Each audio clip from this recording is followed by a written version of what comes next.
slow paces, and has won 2 of those 3. Last time out in the thoroughbred aftercare here, lost to Conducted, who went wire to wire that day. That was again a pretty slow pace. It was kind of just a merry-go-round in there. I do think Proton can take a step forward in a race with a little bit more pace in here. And then obviously the number 7, Hey Nene, very talented. Flavian Pratt's aboard, definitely going to take a lot of money at the windows, and deservedly so coming out of the Breeders' Cup Juvenile Turf. Yeah, I thought Hey Nene, the horse to beat, no question about that. His win in the Del Mar Juvenile was very good, so I put him on top. I also thought the 3, Caro Buono, had a chance. So I wrote in my PPs, uncomfortable trip, galloped out in front, kind of was bottled up, never really had free run. I think this horse can finish, and he's going to be a decent price, so I went 7-3 in the Cecil B. DeMille. All right, it's pick 6 time, Ryan. Mandatory payout, as my good friend Jay Pribben likes to call it, a handicapping contest, meaning you don't need 6 winners, you need the most winners. Yep. So let's kick it off with the 4th. That's right, you need the most. This is a difficult race. I did think the number 4, Libel Proof, off that debut, so sharp out of the gate. I do think speed to the speed is certainly a big factor in a race like this. I know there's some other pace horses. I do think Libel Proof's the fastest, so I picked that one on top.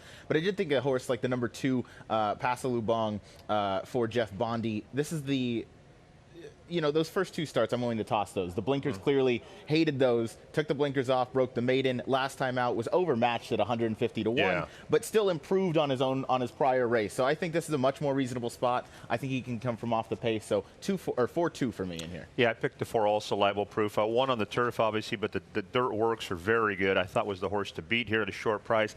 I thought if things fall apart, and it is 6 furlongs, I thought Leno's Angel had a look. This horse can finish a little bit, is drawn outside. If things come back and there's a lot of speed, I thought Leno's Angel had a chance. So 4-6 for me to kick off the pick 6. On to race 5. This is a blank of a race. The Stormy Liberal. 5 furlongs, $100,000. And by that I mean I could see this thing going about 5 or 6 different ways.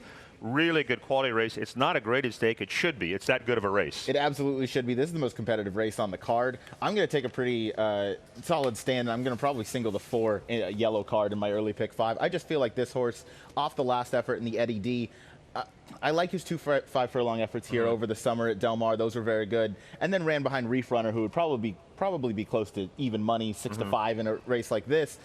I really like Yellow Card's progression through this season. I think he's coming into this race in top form, and I know he can hang with the big boys, as he's run really well in the Grade 2, ran really well in the Frank Simpson at Kentucky Downs. So he can hang with all these, and he's in really good form right now. So I'm going to go with the 4 on top, and I did think the number 5, Sorrento Sky, it just has the right kind of run style in a race like this, and you get the addition of Flavian Pratt, who time and again just moves these horses up 2-3 lengths almost inexplicably. So 4-5 for me. Yeah, it's really, really good race, and I should mention too, because you don't see it too often, Unconquerable Keen's trying to win this race for the 3rd straight year. That's pretty cool. Phil D'Amato did it with the Del Mar Handicap with Gold Phoenix.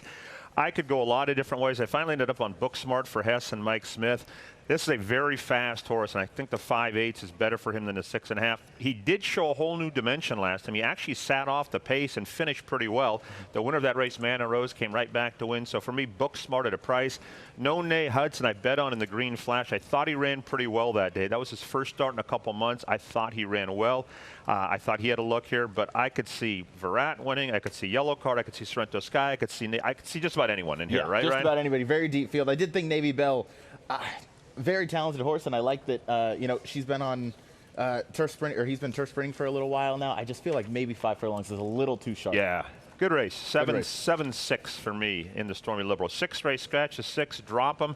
Got some fast horses here. How do we sort this one out? Some fast ones. I went to the number 2 horse in Getaway Car. Flavian Pratt's aboard. Long layoff here, coming over 180 days and getting first-time Lasix. Bob Baffert, very strong angle. Probably not surprisingly, as he's strong with most. About everything. About everything. But he's 40% from 44 starters with this 180 days, first-time Lasix. So it feels like a good reset point. Getaway Car was a very talented horse when he was at the track, and he kind of raced into some good form. So this is a good comeback spot, and I don't think he's facing any huge monsters. I did think the number 5, See Through It, is the logical horse kind of from off the pace. If that speed were to come back, I think See Through It kind of gets the jump on all the deeper closes. See Through It's a real pro. He's one of my favorite horses. He just tries every time. He's a warrior. He's in for a $100,000 tag because he's won 1 million races. I'm exaggerating a little bit, but not by much. Not by much. I went a different way. I ended up picking Judge Miller. I like this horse's sprints a lot, and I like the fact he's coming to the race fresh. A solid work tap for from Mark Glatt. He showed ability over this surface. I'm going to take Judge Miller on top. And I thought Midland Money ran very well in his comeback. That was his first race in a couple months. I thought he tried very hard. I think he'll move forward. That being said, Ryan, I could see anyone winning. I could make a case for Elwood Blues. You like getaway cars, see through. It's a pro, and Bartholdi's very fast. Yeah. So it's kind of an all-ish race, but I'm going to go 3-4 in the 6th. Okay, back to stakes action. One of my favorite races from the late, great Hollywood Park, and some truly first-class mares have won this race. The Grade 1 Matriarch.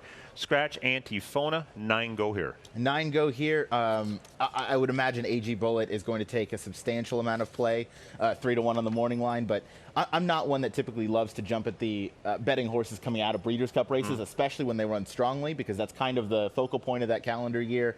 So for that reason, I went to the outside of the number 9, Sagesta. Chad Brown won 2 races on the turf, both stake races yesterday.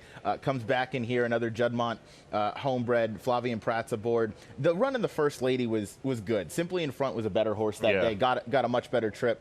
But Sagesta comes out of that same race, ran okay, and then the 2 back in the ladies' turf also ran really strongly, finishing second to Special Juan. So I think Sagesta, I think the form from the First Lady holds up pretty strong, and that goes with my second pick in Ozara as well for Miguel Clement coming in off that effort. I saw it the same way. When I went to Sagesta, I thought she'd get a good trip, gets Pratt. For Chad Brown. I thought Breathaway ran pretty well in her last start for Miguel Clement. I thought she could get a piece. I'm against Ag Bullet. I don't think the pace was in her favor today. Also, she was supposed to be sold at the Keeneland sale. She RNA'd. She came back. I'm against that. So, and I like the horse a lot. I just don't like her in this spot today. So I'm going to go 9-2 in today's Grade 1 Matriarch. On to the 8th race, penultimate race of the meet. It's the final stake, the Bayacoa Grade 3 event. Back in the old days, Ryan, at Hollywood Park, this race was known as the Silver Bells. It used to always be run right around Christmas Eve when we raced on that day. So it's hung on here, the Bayacoa. I don't see how you can beat the favorite here. Any thoughts from you? Yeah, last year's winner of the Bayacoa is their morning line favorite today in Hope Road. I just mentioned I don't like betting horses out of Breeders' Cup races, and she ran for about 3/4 of that race, and then just kind of threw in the towel, didn't have it that day. She might win by 7 today. She's not facing any monsters. I did think the number 3, Simply Joking, deserved a look because those first 3 starts of the career were very strong. When this horse was prominent early. Very wet track at Kentucky Oaks Day, and that's obviously you're meeting the best of the best. Nightmare trip in the Raven Run. Nightmare trip in the Raven Run. So, you know, all that to be said, you kind of have the forgive the last 2 effort and come right back here. So I'll give Simply Joking a chance to right the wrong, and I'll probably try and beat Hope Road in the horizontals just to try and spice things up a bit. Yeah, I'm going to single Hope Road. I just think she outclasses these horses, but I picked Simply Joking second for all the reasons you talked about. I thought she would run better here, but I think Hope Road just stands out in today's Bayacoa. All right, no standout in the 9th. We get to the 9th and final. Medici is in. That's big. There's also a rider change on a 7 grinder switch. Make that Diego Herrera. I think that's a 3rd different rider named here. 14, 15, 16 don't get in. What do we do here? Yeah, look, Medici's very strong. That second behind Stark Contrast, who ran second in the Breeders' Cup Juvenile Turf, that's a very strong contender. Just has to overcome that wide draw. I picked the number 12 Plutarch in second just because I feel like this horse is coming along really nicely and should relish that extra furlong that he's going to get today. But my top pick is the number 4 Out of the Woods. A little bit of a muddied up form. Last time out, I don't think the dirt is his game. He looked uncomfortable the entire time. Huge rider switch from Giovanni Franco to Antonio Fresu, getting first time on the turf. This one is bred to like the grass. I feel like this move with the blinkers off, which again had him on last time, felt like he was just uncomfortable, didn't like him. That debut, nothing wrong. First time out for Phil D'Amato, doing that over 6 furlongs, losing to a couple of good Baffert horses in Mr. AP. So Out of the Woods, stretching out first time on the turf. I'm gonna take that one on the nightcap at 12-1. Yeah, I thought a very competitive race. Went 5 or 6 deep for pick 6 purposes. Going to pick Plutarch. Has a couple of good races against better horses. I thought the 7, the first time starter grinder switch, had a look. First to start out of that mare, but the workout reports are very good on grinder switch. And for a crazy knockout horse, I thought the 1 Raging Inferno might improve here. That horse had kind of a tough trip first time out. Love horses to get route experience. Blinkers go on. Johnny Velasquez rides. I thought the 1 had a crazy knockout chance. So 12, 7, and 1 for me in the 9th and final. That will do it, Ryan. Thank you very much. You got it. Appreciate all your help during the meet. Yeah. And we'll see you back here in a long time, a couple months in the summer. Yeah, hope to see you back next summer. For Ryan Anderson, I'm Kurt Hoover. Thanks to all of you for watching. 329,000 reasons to play that early pick 5. That pool right now is up approaching $1 million.